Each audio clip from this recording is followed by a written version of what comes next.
Welcome to another episode of the OK Baseball Podcast. I'm Christian Rao from Slasher Sports here with Sean Doyle from Jace from the Couch. We're here to bring you another fantastic episode of baseball. And guess what, Sean? We're in February. It is officially the month that we play baseball. Spring training is in the same month as us. We are finally here. The off-season season is winding down. We're going to have to think of a new catchphrase here as we get into the spring training. I'm sure we'll have plenty to talk about when we get through. But in this episode, we're going to discuss 10 remaining free agents that we think are still the best on the board. And we'll discuss what was going on with them last season and where we think they could fit on a 2023 roster. We also have a free agent signing to discuss. We have a new cover athlete from MLB The Show. We're going to talk some little sour apples and an interesting MLB.com article to wrap it up. So we got a pretty fun-filled show for you here at OBP. But before we start that off, Sean, it's been a long week since we've talked. We were over 100 subscribers on the YouTube page. Thank you so much, viewers, for helping us out on that one. Already pretty surpassing that. Awesome. But Sean, how's it going, man? Welcome back. Yeah, I'm excited to be here now that our I guess divisional kind of outlook episodes are done. Now we're getting into like the nitty-gritty of a baseball season, right? And this is the first month of baseball on the calendar, and now we will have baseball in our lives starting in February, ending all the way through to October. And that to me has me energized because winter sucks. It does. It certainly does suck. And not only do we get spring training in February, just right after that in March, we get the World Baseball Classic. End of March, we get opening day. It's going to come quick. It's going to come real quick. There's going to be a lot of baseball coming at us very fast, and I absolutely can't wait for that. Speaking of fast, I want to go through these pretty quick because we got 10 of them that we want to discuss in this one. We have a fun-filled show, but this one's action-packed, so we got a lot to get to. So let's start with number one here, and they are in no order. Might I add, these are in no order, so take it as you will. If you think we're missing one of the 10 best free agents left on the board, go ahead and leave us a comment below and state your case, because I'd love to hear that. But number one on the list, Gary Sanchez. That's who we are putting here for one of the best free agents remaining. Gary Sanchez, a catcher. It could just that alone could be that needed by premium. I say catcher lightly, I should say. However, Gary Sanchez had some stints in New York. We all know about that. And then obviously the trade over to Minnesota with a stint last season was below a 1 WAR, 0.9 WAR in 419 at-bats, only 16 home runs, and a 205 batting average, just over that Mendoza line. Obviously had his struggles. However, there are some teams in the MLB, especially in the National League, that I can really point to that need some catching help. What is your thoughts on Gary Sanchez? Do you think that he can get back to his offensive production that we saw when he was in the Baby Bombers division, right, with the Yankees? Or is this the Gary Sanchez we're going to see for the next couple of years, and maybe he becomes a role player on an MLB squad? Well, I think first of all, like when you're talking about Gary Sanchez, I think you have to kind of jog your memory, right? Because the Gary Sanchez that I think a lot of us have in our minds hasn't existed since 2016, 2017. And it's funny, I'm looking here, his last like really good season, 2019 being the exception, but every year other than that, he's actually got a negative offense value. I'm looking at Fangraphs here. So his bat hasn't even been as good as I think the memory of his bat, I guess, is. So that's the first thing I would say. It's actually kind of surprising. I'm surprised that he's actually still only 30 as well. We've been hearing about him for a long time, and he was supposed to be the guy in New York behind the plate, and it just hasn't worked out.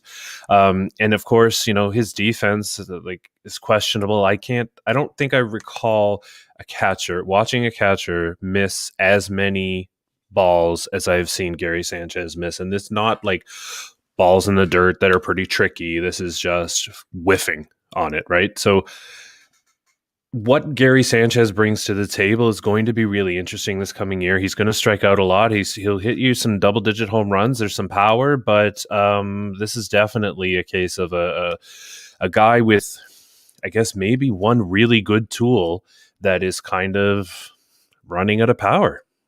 Yeah, we saw him as he is an all-star. We had seen that at some points. He was Mhm. in the rookie of the year contention, but that was like you said, 2016. 2019, it's hard for me to give people a lot of credit for that year because it feels like that was just a crazy year for a lot of players with the juice, with the balls being juiced and things like that. So I feel like those stats are always just a little bit saturated, in my opinion. But yeah, 2019 was his best year in the last four. So that's something just to keep in mind. He really has struggled ever since then. Mhm. However, I see a need for Gary Sanchez, and I am screaming the San Francisco Giants. We kind of talked about that in the NL West preview. Hey, we talked about it in the NL West preview. Yeah. Joey Bart is really their only guy on the roster on their 40 man right now. And do you trust Joey Bart to be your everyday catcher? I think he has the potential to be that top guy that you thought he was. He was a top prospect in your system for a very long time, but he still has a lot to learn. I feel he is pushed into that role a Yeah. lot faster than need be with the retirement of Buster Posey. You give Gary Sanchez a spot in there, maybe as a role player, maybe as a DH more than anything to trust his bat. But if you have to give Bart an off day, you can rely on Sanchez to catch and have at least a decent game. You could hope, right? So that's where I think he fits. What about you? And when you said the Giants, I actually laughed because that I've got the Giants written down. Another team I thought maybe like Miami could use, some offensive production from the catching position. And I also wrote down maybe the Rockies because why not? Like, what else are they doing? And Diaz as well is kind of struggled with the bat a bit as well. But I think I've landed on the Giants just simply because of this conversation we've already had on a previous episode about Joey Bart. Not to say that it's like Gary Sanchez is the guy to mentor Joey Bart or anything like that. It's just in case. I think is what I settled on. So I think San Francisco is a good spot for him. He's going to need a team that has some DH at bats, some catching at bats, and he may be looking at a minor league deal. Yeah, which is crazy to hear I after know. a player like Gary Sanchez, being a former All Star, Silver Slugger. I mean, we're talking a guy who has one of the longest home runs last season. The Colorado Rockies makes a very interesting point because he can hit the long ball in Colorado. Hmm. You can do that there. So maybe if Monfort is interested in trying to get to that 500 ball he says he wants to get to, maybe he goes ahead and spends that money for Gary Sanchez. He's not going to have to pay too much though. All right, No. let's go ahead for number two. I got Yuli Gurriel as the next one on the list for top free agents remaining. And this one's interesting to me because he struggled last year. He had a negative WAR, 0.3, only 8 home runs, 242 batting average. He really did struggle offensively. He's getting older, though. He's in his age 38 season. He's going to be 39 in 2023 season. But you know that there's still something there. You've seen it before. There was a lot of talks that he was going to be playing with the Miami Marlins. It seems like that fell through. It looks like the discussions halted there. I really liked the idea of him playing with the Marlins. I thought that fit pretty well. What's your thoughts on Gurriel, and where do you think he could go or where he could land? Yeah, he's an interesting one, right? Because he's always been like quietly a really good bat. Obviously, his 2019 season where he hit 31 home runs is a bit of an outlier in that regard, just from a PowerPoint perspective. Not PowerPoint, but from a power perspective. Nobody uses PowerPoint anymore. Sorry, Microsoft. But that bat has kind of last year was a big decline for that, and he's projected to be league average anywhere from 86 weighted runs created plus up to like 111, so in the ballpark of league average. But I think the other thing that we shouldn't discount is the experience that he brings playing with the Astros. I mean, if you're looking for a guy who is going to come in and maybe mentor some younger players at 38 years old, I think that's part of the package. I think you have to look for. You can't go wrong with a guy who has played an integral part in a team like the Astros. You can't go wrong, right? Because the experience that he's gained there has to be worth quite a bit for depending on the team and how young that team is. So that's why I kind of looked around, and Miami made sense to me, but I'm going to go a little bit different here because I chose a team that could use a professional hitter and who may be interested in trying to see if they have an outside shot at a wild card spot, and maybe could use that one, not big splash, but a solid kind of move. And I landed on the Chicago Cubs. Um, that was something that I didn't really expect. I just kind of, you look around the league and you're like, okay, well, they're not going to run away with the division, but they are much better than they were last year, right? So I wonder if there's room there. And when you look at first base right now, Eric Hosmer is penciled in there. I mean, that's not a guarantee, right? Trey Mancini, I think what you're looking at there is maybe more DH time. So maybe first base has some reps for a guy like Yuli Gurriel who can maybe help them sneak into a playoff spot. I like that. Interesting. And just having more defensive help as well, it could be something. I know he was pretty atrocious on both sides of the baseball last year, but this was a guy who won a Golden Glove in 2021. So we also got to keep that in mind. So yeah, I can see that. Chicago Cubs, interesting. Okay, how about David Peralta? I think this is a really interesting one. A guy who had some great years in Arizona, gets traded to Tampa last year. I kind of liked the fit in Tampa for him. However, he struggled when he did go over there, didn't hit a single home run, only 18 RBIs in over 160 at bats. I thought the fit would look good for him. Doesn't seem that's to be the case. But a team like that caliber seems like it's going to pick up a David Peralta, something like that. Tampa really looked interesting to me. This could be a guy like maybe that Boston can go and get, because I honestly am very confused on what Boston's doing. But I really like what David Peralta can give you. He only had a 0.7 WAR last year, but he is a 15 career WAR player. 100 home runs on his career, only 12 last season. Was a little bit below in his career average and batting average, but still was over 250. So 251 batting average, not terrible. He could still give you good offense, and we know he's not a bad defender as well. What's your thoughts on Peralta? Yeah, I think Peralta's a guy who, a team is looking to kind of raise their floor, so to speak. I think that's an area where we could look for a match. But I also think you're going to look for a team that needs a left fielder. And to me, the New York Yankees are screaming, begging, pleading for a left fielder, as long as they don't have to put Aaron Hicks out there. And I mean, that's coming right out of like Brian Cashman's mouth, right? Like they are looking for an outfielder. So I think David Peralta might be a really good fit for the New York Yankees. Yeah, he's a left-handed batter too, and they keep saying that not only do they need a left fielder, they want a left-handed left fitter. So I mean, David Peralta would fit the bill on this one. He's only 35 years old. I know that's not super young in baseball world, but that's also not too crazy either. So yeah, I wouldn't mind seeing David Peralta in pinstripes. I think that will really do good for him. I'm surprised that didn't happen. I know there was some conversations of him possibly going there at the trade deadline last year. Tampa jumped in for it. But yeah, David Peralta for New York, that would make a lot of sense. Robbie Grossman at number 4 in this one. And Robbie Grossman to me seems like a very interesting utility player. We saw him traded last season. He was with Detroit before. It was the first time Detroit actually signed a multi-year deal for a free agent in years. And he had his struggles, that's for sure. It seemed like you were trying to get some change of scenery for him when he went over to Atlanta. And it worked out okay, I guess you could say. I think okay is probably the best way you can say that. But age 33 season, had 7 home runs, batting average a little low again, just across the Mendoza line at 209.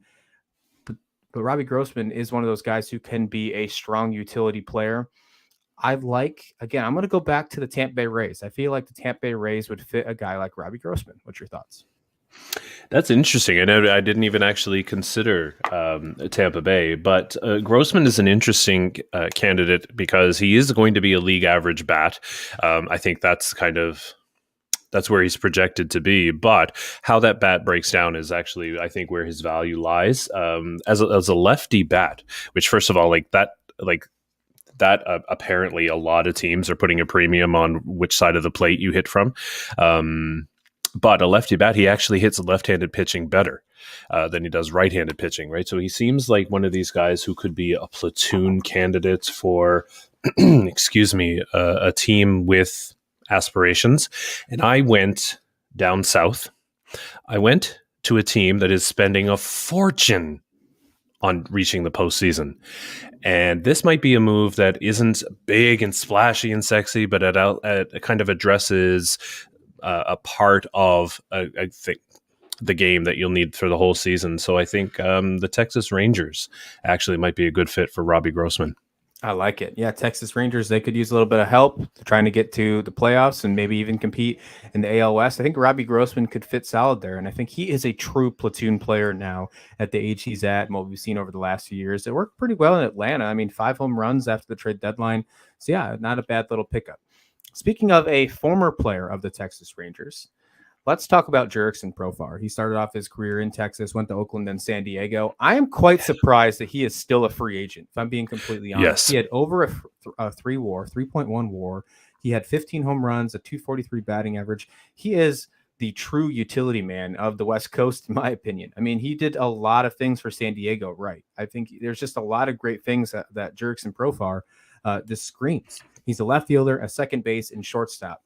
This is where I throw my New York Yankees pick. I feel like Jurickson Profar is a perfect fit for the Yankees in their needs right now. You have that left fielder, second base and shortstop. Some people think that Gleyber Torres might be out the door. Third base might be an issue for them. Second base, you never know. There's issues. Obviously, they're waiting for Anthony Volpe to come up, but Jurickson Profar can fit a lot of that. There was a lot of injuries on the Yankees last year as well. Plug-and-play guy like Profar could really help out that situation. That's why I think he's a perfect fit for the New York Yankees. Yeah. I actually, I may actually end up changing my pick now. I think that almost makes too much sense. But like you, I'm surprised it's taking this long, and I wonder if he's, at 29 years old, you're entering the off season after a season that he's had, and you decline your $8 million option because you think, hey, things are looking up. And here we are now in February, and he's still without a job. I was going to say the White Sox, with the putting together good at-bats and the low strikeout rate and whatnot. And the White Sox have to do something other than an Andrew Benintendi.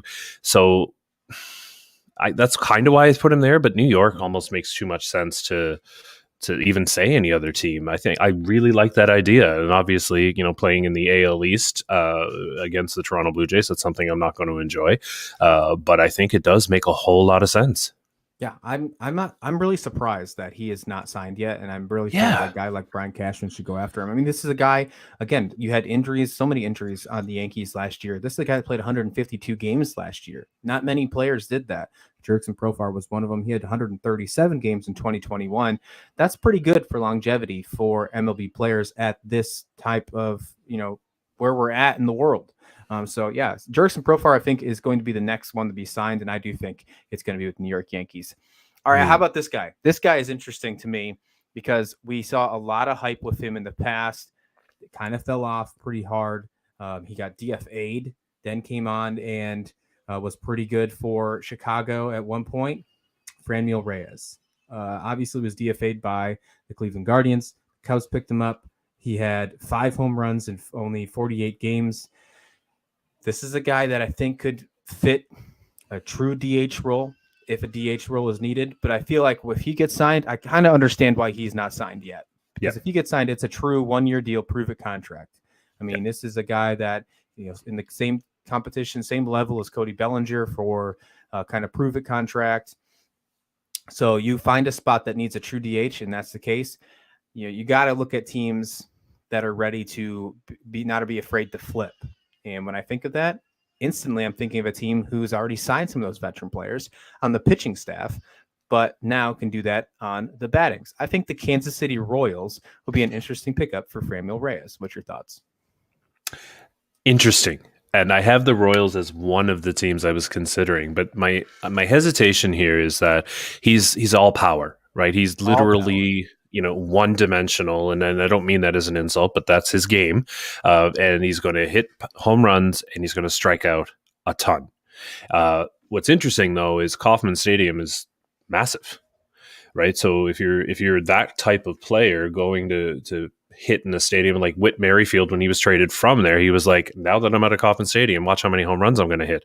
I think for a guy whose sole game depends on that power.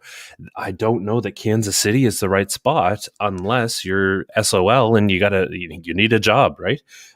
So some of the other teams I kind of wrote down here, the Pirates maybe, the Rockies, the Athletics, even, looking for, can he hit a bunch of bombs and then we can get something for him in midsummer. I just don't see how a contending team can look at a Reyes and say, you know what, we love the power and we're willing to deal with the defensive flaws. We're willing to deal with all the strikeouts just at a chance to get some of those home runs. I just don't see that. So I think you're looking at one of those kind of, for lack of a better term, basement teams. I'm just not sure. Like, I wrote down the Royals. I'm just not sure that Kauffman Stadium is a fit for him.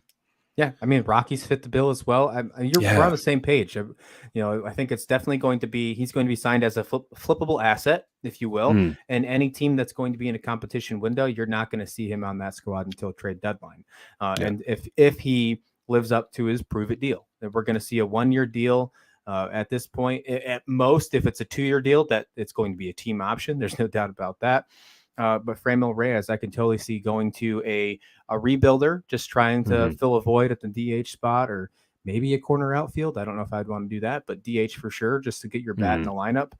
If you could sneak him on one of those teams and find a way, even if you had to DFA him, find a way to sneak him through your waivers, wouldn't be a bad call, right? So try to build him back up in the minor leagues and try to get his bat back to where it is, because we saw him in San Diego before he was traded to Cleveland. He had a lot of power. He was doing fantastic. We saw him in 2019, and in 2019 he had 37 home runs, right? So a lot of really interesting things. A lot of that was in San Diego, but 10 in Cleveland as well. So yeah, I'm interested to see what Franmil Reyes can go. But I'm with you. I think a team like the Pirates, like the Rockies, like the Royals fits the bill for him. Speaking of a guy who was just on the Royals last year, Zach Greinke. Zach Greinke is still pitching. He hasn't retired. I'm actually kind of surprised. I thought that he was going to kind of do a little sunset tour in Kansas City and then just make his way out. That didn't happen. He's still a free agent right now. Still hasn't been signed, but had a 2.6 WAR last year, 3.68 ERA with Kansas City. Not too bad, if you ask me. He still has some room to grow. We're going to talk about a couple of players on this on this list. He's one of them.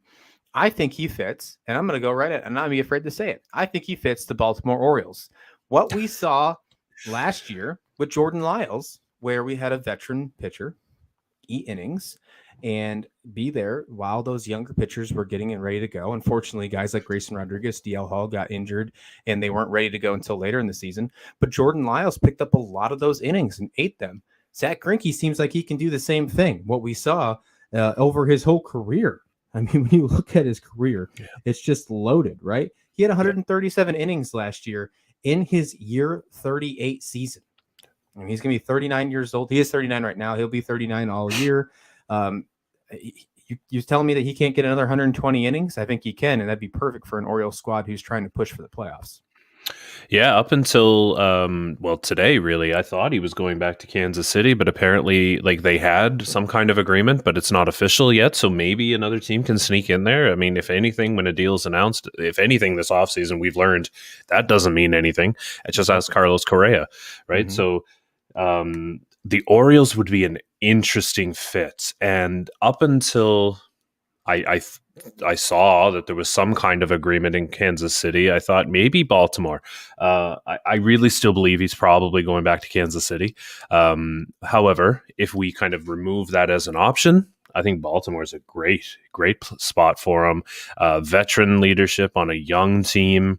And again, he's serviceable, right? This isn't just at least if he signs with a team like Baltimore, this isn't like one of those favor kind of contracts, right? Where, he's an icon here, and if he's serviceable, let's just pay him, and, it'll keep butts in the seats kind of thing. So, but if he signs with a team like Baltimore, they owe him no such kind of loyalty, right? So then you're paying, just for the baseball value that this guy brings, and it's still there. I mean, at age 39, there are far worse pitchers across baseball that are running out there every fifth day, and so you could do a lot worse than Zach Greinke at 39 years old. Yeah, I completely agree. Now you're not going to see a lot of strikeouts for him in his innings. I No, think he was, like half a strikeout per inning, which is not great. But he found a way to keep his ERA still pretty low with a young squad behind him. You find a way to put that with Baltimore, has a pretty solid defensive infield. Probably not a bad deal. I wouldn't be surprised to see around a 3.6 ERA again for Zach Greinke if he went there. But as you mentioned, he might still stay with the Kansas City Royals. Wouldn't mind that whatsoever as well, because he had a great season in 2022. Let's talk about another pitcher on this list, and I think that this is an interesting one as well. Again, I'm also quite surprised that he's still on the board compared to what we've seen a couple ones go away. Michael Wacha, right-handed pitcher here. He had a 3.3 WAR, 3.32 ERA. He was 11-2 last year in 2022 for the Boston Red Sox. I thought the Boston Red Sox would be willing to re-sign him. Looking at what they're doing, it looks like they're kind of going into a rebuild mode. Maybe they're going to try and get some of their young guys some looks and just wait until 2024. Not sure if they're punting. I'm not really sure what Boston's doing. I know I've said that before, but I really am not sure. But we saw a lot of great things from Michael Wacha in St. Louis. Obviously, then he went to the Mets, the Rays, and now the Red Sox. Seems like he's staying on the East Coast his last couple tours. Does he stay on the East Coast this time, or do you see him maybe going elsewhere? It's tough to say, right? Because he's the guy who the baseball card numbers, the 11-2 record are kind of appealing. Even if you want to look at ERA, 3.32 ERA is, that's good. Right. So, but then the other metrics, things like his FIP, his fielding independent pitching, is much higher, which is more of an indicator of him, the batter or the pitcher himself, of what he's doing without defense. The home run to fly ball rate are still, not great. So while the I guess the general numbers look good, I think maybe teams more and more are looking past those general numbers, right? And the projections aren't. I guess if he had a good season in 2022, it's not helping his 2023 projections because he's still up almost 4.5. Zips has him at almost 4.75 ERA. Low strikeouts. Like, this is not necessarily, this is why he's still available, right? Because those kind of like other numbers. But that being said, again, I'm going to go with, I look at which teams didn't have a whole lot of contributions from their starting rotation. And the one team that jumps out at me, because the bottom of the list is full of like the Rockies, Royals, Nationals, Athletics, you get it. But near the bottom-ish is, the Chicago Cubs. They fascinate me for a number of reasons, because they could, with a strong breeze, be pushed right up into contention. And you're going to need a guy like Wacha if it's going to get you there. Their starting rotation does have some question marks. So maybe this is a depth piece, fifth starter kind of thing. I could see him going to Chicago. What do you think about the St. Louis Cardinals? What do you think about a possible reunion for Michael Wacha in St. Louis? We know there's a lot of question marks about that rotation. They obviously found a way to make it into the playoffs, winning the division last year, but that was because really, truly, Milwaukee just blew it towards the end. They found a way to get in, but it wasn't because of their pitching. Obviously, Adam Wainwright's getting older, but he seems to be getting better. That's like the only outlier in this situation. But there's a lot of questions about Jack Flaherty and company. And what do you think about possibly Wacha making a return back to the Busch Stadium? I don't hate it. Like I'm just looking at the depth charts for the Cardinals right now, and Miles Mikolas is your number one starter at 21% of their starts, and that's and Steven Matz, Jack Flaherty. Like, it's an okay rotation, but again, like, Wainwright can't keep doing this. He can't. It's physically impossible unless he sold his soul to some kind of deity. I just can't see this continuing, right? So maybe St. Louis could use that insurance starter. It seems like we are predicting somehow, some way that he will find himself in the NL Central. All right, this guy is an interesting character, and that's Andrew Chafin. What a character he is, but probably one of the most interesting bullpen pieces left on the market. Last season, he had a 2.83 ERA, a lot lower than his career average. That was with the Detroit Tigers. We've seen him all over the place, though. In his 9 years, he's had a pretty elusive career, if you will. but I feel like he could fit a nice bullpen. I think he could be a good piece. Maybe if he goes to a contender, maybe one of those pieces that can come in the 6th or 7th inning and be okay. If he goes to a not contender, we might be able to see him in a save or hold situation. Or a setup guy. I think you really could see that. I like to see him more on a contender after seeing what he's been to the last couple of years. What's your thoughts on him? I know I'm kind of setting you up here because I think I heard what you said on Monday on Jason from the Couch. That's right, Jays from the Couch podcast yesterday. This was my guy to finish the Toronto Blue Jays bullpen. Now I know we're going to talk about it in a little bit here, but they added Chad Green today, but that still doesn't mean that Andrew Chafin should be off the table. The good strikeout numbers the last 2 seasons, in fact, like that's the one thing I don't understand about this. Like if it was just a one-off season for him, an outlier season where he pitched a 2.83 ERA, and the rest of his career was complete garbage, I would say, okay, why aren't you signed yet? It makes sense, I guess.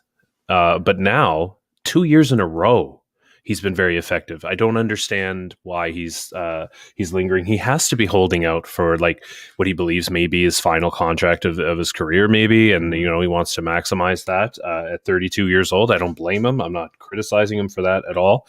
But it is odd to me. For 2 years in a row, he's had that kind of success, and he's still out there. So while I want him, I would love to see him in the Toronto Blue Jays bullpen. A team like maybe the Cardinals, they've got heat in their bullpen, but they've also got a lot of injuries that guys are going to have to bounce back from. And I would have thought that somebody like him could fit in rather nicely. Has been reasonably healthy. So and he's got the high strikeouts, which is something that their bullpen has when they're healthy. So maybe them, but I would love to see him in the Blue Jays bullpen. Yeah, he's entertaining at the very least. Yeah, he's very entertaining, and being able to have a comfortable guy in the 6th or 7th inning, and obviously be able to save your savior Jordan Romano towards the end. That'd be very nice for Toronto. I like Andrew Chafin in Toronto. I think it's a good pick, but also interesting on that St. Louis pick.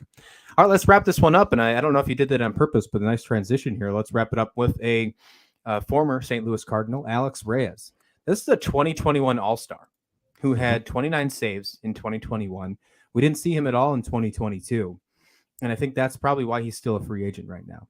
But again, we saw that he has the stuff. There was a lot of question marks towards the end of the season in 2021. He threw the last pitch against the Dodgers in that playoff game to lose it. I believe Chris Taylor was the one that hit that game winner that knocked the Cardinals out of the playoffs.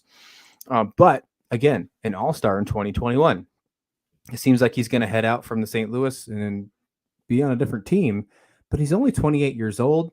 He has reliability and poise in that bullpen. We've seen it in just his only 4 years, really 3 years, 2019, 2020, 2021 in the pen. I know he came up a little bit in 2016, but they were messing with him as a starter at that point. This is a guy who was at one point a very high draft pick in the MLB draft.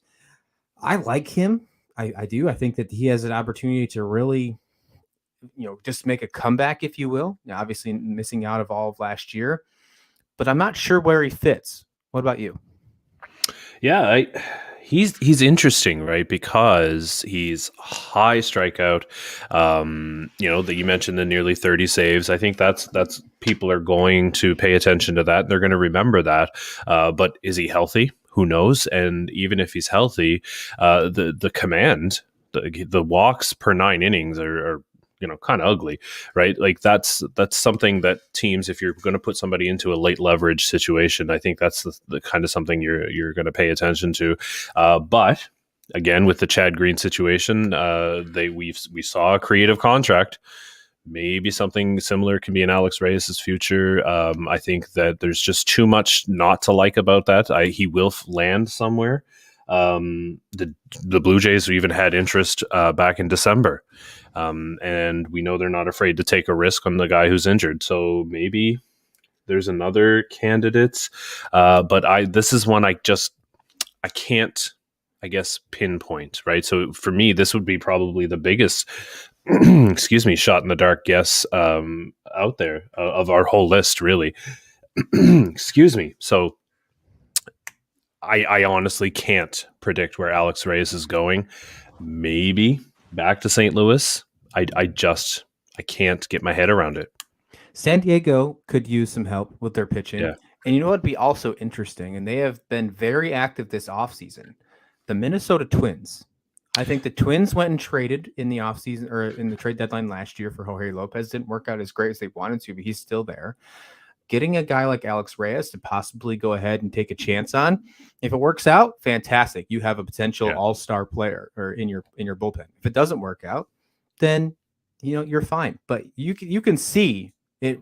It's written in pen or not in pencil anymore that the Minnesota Twins are setting themselves up to not just compete for the AL Central, but they're looking for the next few years to be in a World Series. And you find a way to get a guy like Alex Reyes in your bullpen, and he winds up to be that gem that we saw in 2021. And he's only your 7th inning, 8th inning guy.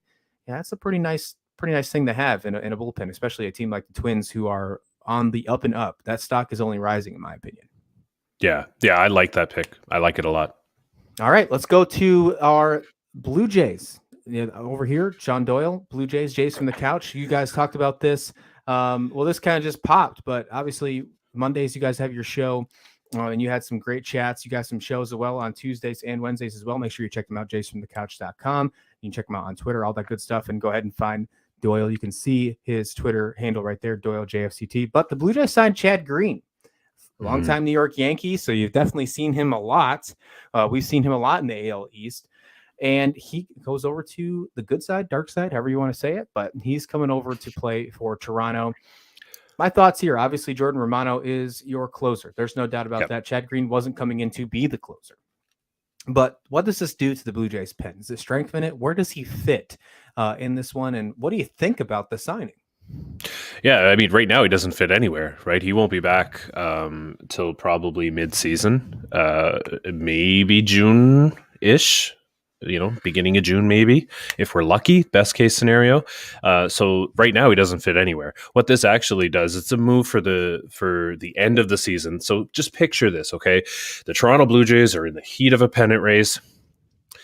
Mid-June, late June, whatever it is, they add a Chad Green to their bullpen, and they didn't have to give anything up in a trade or anything like that. This has the potential to be massive, right? Because Chad Green is a strikeout pitcher extraordinaire, and he's exactly what a competitive team wants in high leverage situations. And you're right, it's not about saves. It's just about let's get some high leverage arms in here, as many as we can get. And I think that's what they get here. And depending on whether or not they like what they see, they get to control keeping him long term, which is the real kind of gem of this whole deal, right? Is that, if he does well in those final months, they can pick up an option and keep him around for as many as 4 years. If they decline, he still has an option to get them on the hook for another year. And if that doesn't work out, they still have another option. The Blue Jays have another kick at the can to try and keep him long term. And this is one of the most creative contracts I have ever seen. My favorite being Bobby Bonilla's, of course. But this one has the potential to be a massive haul for both sides, I think. And that's what you love to see. You love to see it. Both sides are taking on risk. But you love to see both sides sharing that risk and potentially benefiting hugely from it. What I really like about signings like this, especially, unfortunately he's injured right now, but that in June you're going to get potentially a guy that we've seen be an all-star, be a top end reliever in this league for many years. You talk about it, you're really getting a guy at the trade deadline ish without making a move, but they're going to have to make some sort of move because right now he's not currently on the 40-man roster. What I like about these kind of moves for contenders is because this is going to make some sort of move for the Blue Jays at some point in time, because they're going to have to release somebody off their 40-man DFA something, but it could jumpstart a potential under the radar trade to not only bring Chad Green on the 40-man, but also bring somebody else in there. Could make them jumpstart, could make them do it before everybody else. if they really feel good about this squad this year, the Toronto Blue Jays, they could maybe pounce early before the trade deadline because they have to get Chad Green on that 40-man, things like that. Could be a guy that's potentially fringe and send him somewhere else. I always love these kind of moments because you've seen that time and time again with guys who are injured, and then you bring them back and they get traded, and the guy that you traded for actually becomes better than the guy you activated on the 40-man. Not saying they're going to do that, but I always find that quite interesting.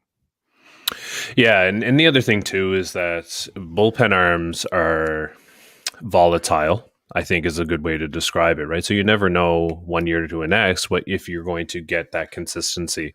And so there could be somebody in Toronto's bullpen right now who fits into that category and either gets hurt for, an extended period of time or, gets themselves sent down. So there's a lot of ways this could work out. But what it does is it gives them Chad Green right now, and then they can sort out where he fits. They've got that time, right? That's 6 months or so to figure that out and to let the chips fall where they may. It's a good deal. Yeah, he's only had 15 innings in 2022, only faced 60-something batters because of the injury. But in 2021, 83 innings pitched, 99 strikeouts in those 83 innings. I mean, when you're getting over a strikeout per inning in the bullpen, you're doing exactly what you need to do. This guy still has it. I know that the Yankees, even though that they probably couldn't protect him, that's probably why he didn't get re-signed, or they just had to go in a different direction. He's only 31. It feels like he's a lot older than that because he's been in the league for so long. I don't know. I feel like that a lot about Yankees because you just hear a lot more about the Yankees than everybody else in the league. So maybe that's the reason. But it seems like we've heard about Chad Green a lot more than him being just only 31, potentially 32 when we see him again on an MLB field. But career, 8.1 career WAR, of 3.17 ERA. I know ERA is not a huge deal to look at for relievers. That strikeout to inning ratio, though, that's huge. And if you're over one, especially in your most recent full season, I'm not worried at all. I think he's going to come back very strong, son. Yeah, Tommy John isn't what it used to be. This isn't 20 years ago where you never knew how somebody would bounce back. I think they've got that whole thing sorted out. I'm no doctor, but it's not the big question mark that it used to be. Yeah, talking about a 10.6 K through 9 in 2021. Count me in when he is ready to come back in June. It's going to be a nice birthday present, or nice present. It's not your birthday, but nice present in June. All right, let's go ahead and talk about a pretty interesting topic here. Jazz Chisholm Jr. He's been in the news all over because of the addition of some players to the Miami Marlins, him moving to center field. Well, he's also getting moved to the cover of the MLB The Show 23, the game. I think this is really interesting. I love the impact of young players getting marketed this way. I think it's fantastic for the game. The younger crowd is what we need for MLB. Obviously, pace of play is going to change that. We're going to talk about that here later on in one of the new rule changes. But we saw Shohei Ohtani get the cover last year. It was amazing. The cover was so cool. Jazz Chisholm obviously is going to be pretty interesting as well. My thoughts here, and interesting here, is what do you think about Jazz Chisholm? Is he going to be in MLB The Show as a second baseman, a shortstop, or a center fielder? And then what's your thoughts of him being named as the cover athlete? Yeah, I think he'll be, right now he's tabbed to be center field. And again, I think we talked about this during our NL East episode.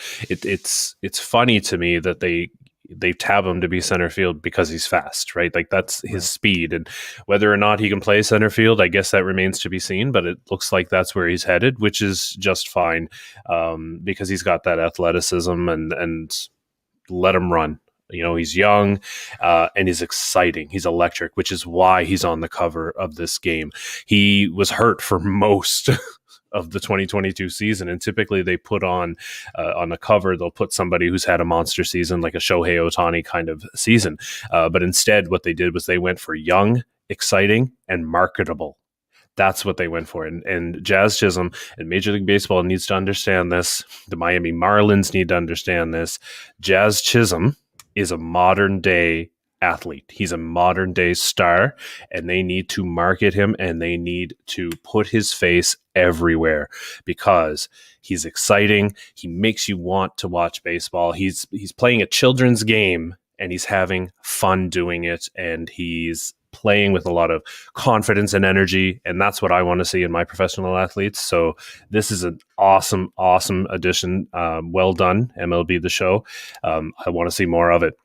Yeah, give me more Euro steps in youth baseball because of Jazz Chisholm. We got Billy Graves from Slasher Sports Cinema tuning in, saying MLB the show cover guy exclamation point. Thanks, Billy, for tuning in. You can go ahead and check out his show at Slasher Sports Monday Night Live on Slasher Sports Twitter, his YouTube page, and also on Facebook. Go ahead and check that out for sure. You can see our link in our link tree below. You can find him there. I agree about Jazz Chisholm. I mean, his 162 game average, he's averaging 27 home runs, 82 RBIs, and 29 stolen bases. I mean, come on. This guy is electric. 29 stolen bases a year. Let's add 3 more square inches to each base and see how many more of that goes up. Really, the biggest thing is we just got to get him healthy. And that's really the big deal here. He hasn't really had a full season. 124 games in 2021. Nowadays, we'll consider that a full season, but we only saw 21 games in 2020. That was just because we were starting to see Jazz Chisholm. That you can't really consider that a full season. That was his coming out party. And then last year, obviously, the injuries. I watched the trailer to MLB The Show, and they really kind of talked about how he had setbacks of injuries, but like it was in the trailer talking about, I had a setback, but I'm going to be back better than ever. I love it. And it brings me back to what he said when Kim Nang announced that he's going to be the new center fielder. He went on to Twitter and he said, "You need me to play center field? I'll go out and win you a Golden Glove." Now I'm rooting for this guy even more because not only is he going to be the face of a new video game, which I absolutely love, but we get the chance to see him play some big deals. I love this Jazz Chisholm pickup. I don't know. Is it going to be better than the Shohei Ohtani cover? I think that's going to be hard to match. Regardless, though, I'm really excited to see Jazz Chisholm on the cover. We got one more comment here from Billy, so thanks for having me. He says, "We want him marketed. Meanwhile, the carriage deal expires between MLB and YouTube." That is very true. We also just saw YouTube TV go away, or MLB Network go away on YouTube TV. So that's an interesting concept. So MLB, since we're talking on YouTube here, I got to get that fixed. I got to figure out where I'm going to watch MLB Network during the season. Got to fix my subscription settings. All right, let's talk about an interesting topic you sent my way this morning, and I find it very funny. Let's call this topic sour apples in the Big Apple.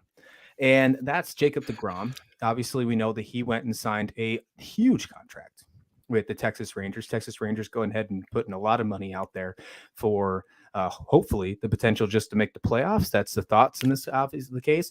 We didn't see that last year, but the thought is they're going to make that this year with the extra wildcard spot or even compete in the ALS.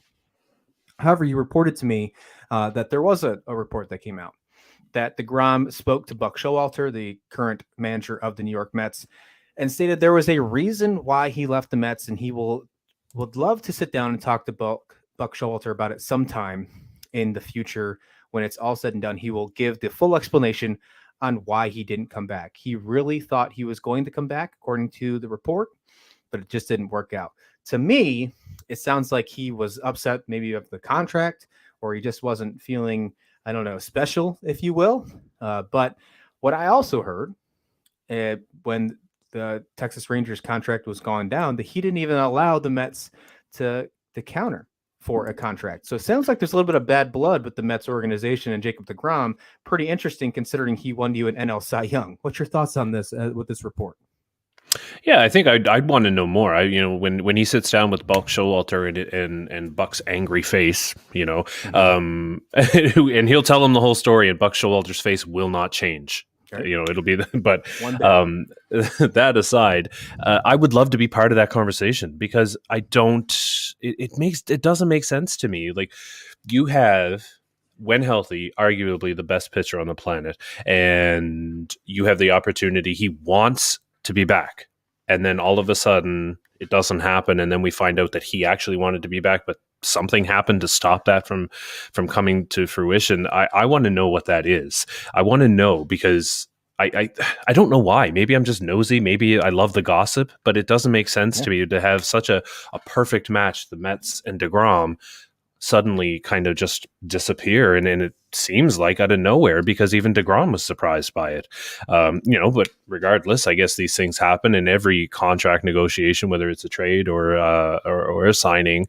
There are reasons why deals get done and there are reasons why deals don't get done. So maybe there's nothing to it. Maybe it's just, I thought I'd be back. They said it was too much money, which I don't think happened because it's the Mets. Regardless of what it is, though, he's with the Texas Rangers now, and he'll say, "I'm going to do my best and bring a championship to Texas." Blah blah blah. So we may never know, right? But man, do I want to. I think we will know sooner or later, but it's probably going to take us a decade to find out. Maybe it's going to be in his Coopertown speech. Who knows? Regardless, I think you're right. I don't think it is about money. I mean, we're talking about Stephen Cohen here, who they just named a Yeah. brand new luxury tax because of them. I mean, they said they're going to name a bridge after Cohen, right? Because because he's spending so much damn money for the Mets. So I don't think that's the issue. I don't. And Yeah. if it is, then I feel like that would be completely dumbfounded and shocked if that's Yeah. the case. But I think there's just got to be some kind of weird blood there, or bad blood, some kind of drama. Don't know what it is, but you're right. Regardless, he is a Texas Ranger now, and I think he's going to do great there. Barring health. And that's another thing. Maybe that's the case. Maybe they kind of treated it like arbitration. Maybe they said, well, his health's not great. You don't deserve this contract or something like that, even though you've won Cy Youngs and you're arguably the best pitcher when you're healthy that the last decade's ever seen. I don't know. I digress. However, looking at what we're going to see from him in the Texas Rangers, if he's healthy, this is a team that is going to compete in AL West. I don't think there's any doubt about it. I mean, even though that Houston Astros is in this division, if you have a Jacob deGrom in your division, a healthy Jacob deGrom, I wouldn't want to play that team every 5 days. No doubt in my mind. No, not when he's on the mound. Yeah. Yeah. If you have the money, this is my point. If you have the money, there isn't a team in baseball who, if they had the money, would not want Jacob deGrom on their team. So I'll be interested I'll be following along for the I guess the specifics of it, but it is a little bit of a head scratcher for sure. I'm still thinking that Jacob deGrom will be in the AL Cy Young race this year. He will finish in the top 3. That's my prediction to end that one. All right, let's end this show with an interesting article we found on MLB.com. Anthony Castrovince put out something yesterday on the 31st. The title is How the Pitch Timer Can Help Player Health. Well, that's something that's coming in 2023. The pitch timer will be here. There's a lot of interesting things. The pitch timer. We're going to put out a segment about the entire rules here before spring training starts, and we're going to break down the rules so you can really understand the shift, the pitch clock, things like that. So stay tuned for that. We'll make sure you're all good on that one. But this article is interesting. First, it kind of starts off in discussing a former player, Brandon Geyer, and his entire sleep schedule process, how he likes to get 10 hours of sleep. Okay, interesting. But let's get to the meat and potatoes of this conversation. They talked about how sleep is, quote unquote, the secret sauce to the MLB or to professional sports. Okay. The reason they say that is because with the fact of this new pitch clock being implemented, what we saw in the minor leagues, there is an average of 25 minutes less per game, which is fantastic for pace of play. We saw the minor leagues that work great. I'm really excited to see what the pitch clock can do. 25 minutes could be something great, especially someone who watches so much baseball.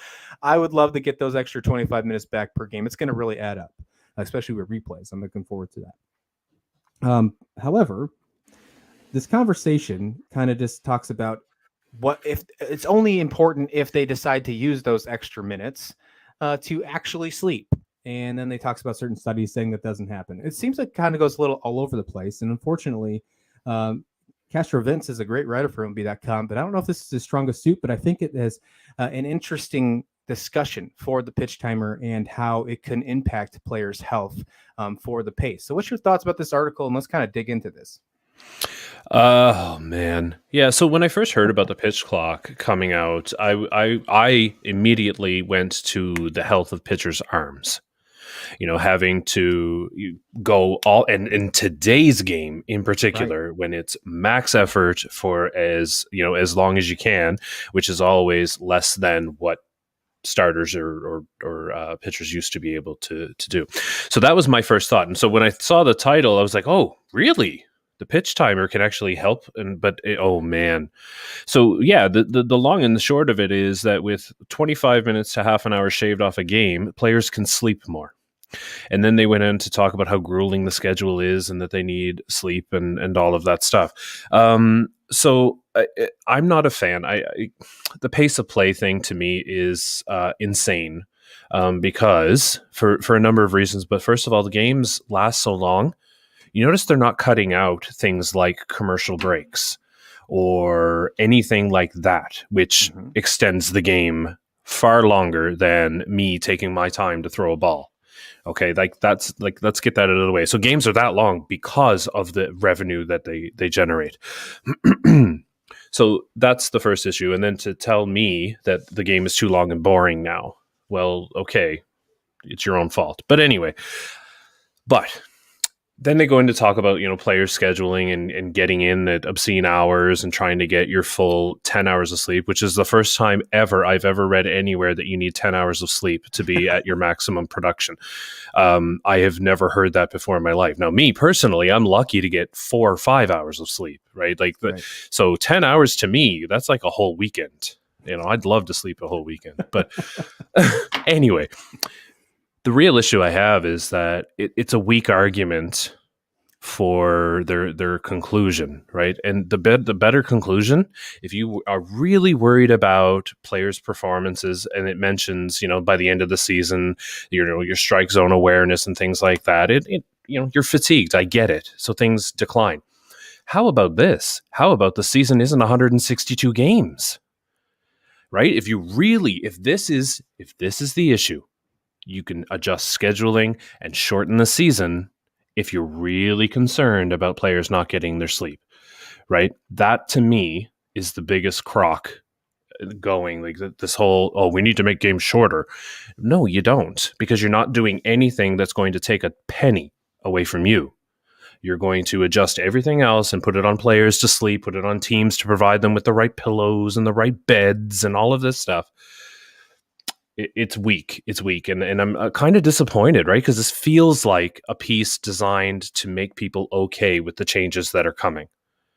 And that rubs me the wrong way as well. So I've got a lot of issues, and I'm trying to not be as blunt as I'd like to be. But you seem super calm and in control. So I know there's a lot of things interesting about this article, I will say, but yeah, you're right. I mean, it does seem like it's kind of trying to persuade you to understand the rules a little bit. But, you talk about injuries, and he makes the argument in this conversation as well about how the minor leagues, they did adopt the pitch clock, and a lot of the people were worried about the pitchers' injuries. The injuries actually decreased 11% according to this article from 21 to 22. That's only a 1 year subject, 1 year piece, 11%. So I'm interested to see if it does it again. If we get a 2-year sample of decreased injuries, or it stays around the same because we already have a decrease, then maybe the pitch clock has impacted a decrease in pitcher health. That is interesting to me. That would be very interesting. And if that's the case, obviously comes into pace of play and players' health. Pace of play is also interesting. You talk about ads, commercials. Mike Trout. You talk about Mike Trout because we've seen him injured so many times. The average game right now is 3 hours and 5 minutes. They compared him to, as everybody does, Mickey Mantle. When Mickey Mantle was playing, the average 9-inning game took 2.5 hours. Where's that extra half hour coming from? From commercials. The radio, they talked about those commercials when they were putting the guys out on the field. So I absolutely agree with you. There's a lot of things that you can unpack here. However, I think the pitch clock is going to change pace of play a little bit. I think that we're not going to see an average game of 3 hours and 5 minutes. I think we are going to get closer down to 2:45, maybe even closer to 2:30. And that might help younger fans get into it a little more. I'm not sure. However, I consider myself a traditionalist with baseball. I've tried to for the longest time. I tried to push off the fact of having a universal DH. Now I'm okay with it. I live with it. Although I miss the double switch and miss some of that strategy sometimes, I'm okay with it. It worked out. With this coming into the pace of play and adding, I still can't do robot umps yet. That's still going to take a long time for me. But with the pitch clock, things like that, hey, if this lowers the pace of play, okay, fine. But I'm starting to agree with you about the shortened season. As much as I didn't want to lose 162 games, but if you move it down to 150, how many times in other sports do we hear fans say, oh, I don't care about the regular season, it's pointless, I just wait to the playoffs? You hear it all the time in NBA. You hear it all the time in the NFL. And it's the exact same in MLB, especially now with the expanded playoffs. Now you have 7 from each division. The half of the season is, honestly, just a complete brush. If you move it from 162 down to 140 or 150, I guarantee you, other than the few older fans, which right now that's your average, you still have to gain your younger crowd a little bit, will not be that hurt. But they'll get over it. So, yeah, if you're looking at trying to worry about players' health, which you're not, you're worried about your capital, you would worry your pace of play. That's why they're not switching that 162 games, Sean. Interesting, though. Really interesting article. Nice little thing to start off the rules here, because we're going to really dig into these new rules. What's your thoughts? Just one more thing I wanted to add. Like, if Major League Baseball is, and like you, I think I would maybe consider myself a traditionalist when it comes to baseball, but because I think baseball is a beautiful game and you leave it alone. You have something that's beautiful, you leave it. But I also understand that times are changing and whatnot, so that's fine. But if you're saying that this is for our younger fans and all of that stuff, you're not. You know what's going to get your younger fans' attention? Jazz Chisholm. Yes, that's what's going to get your young fans' attention. You market the shit out of him, and everybody like him. All those players, all the young, exciting talent that. Now I'm really angry that teams are making a fortune off of, making the league minimum while they're raking in millions. So those are the guys. That's how you're going to get young fans. Show how exciting they are. Show them having fun. Like the All-Star game, during that home run derby, at first I was like, get off the field. What are you doing? You're not part of the tournament or whatever. But now I'm like, look at them. They're enjoying life. They're loving the game of baseball. That's what's going to get young fans buying shirts and jerseys and tickets and $20 beers. That's right. I need to make sure that we have these conversations at the beginning of next episode, because I'd love to see you all heated up for a full hour. That's going to wrap it up, folks, for this episode of the OK Baseball Podcast. Be sure to check us out on YouTube. We are over 100 subscribers. Again, thank you so much for that. We're looking to continue to grow. We're going to have fresh content out for you every single week in the off season. When pitchers and catchers report in spring training, look for content every single day. We'll have long form content like this. We'll be live every Wednesday night, and we're getting you some YouTube shorts as well. You can go check us out on Facebook, Instagram, TikTok, all that fun stuff as well. Even though we look old, we're still trying to keep up with the times. So check that out for us as well. But obviously all of our stuff and content will be found here on YouTube. So thanks for joining. We'll be back here with another episode of the OK Baseball Podcast, where baseball is always just okay. Take care, folks.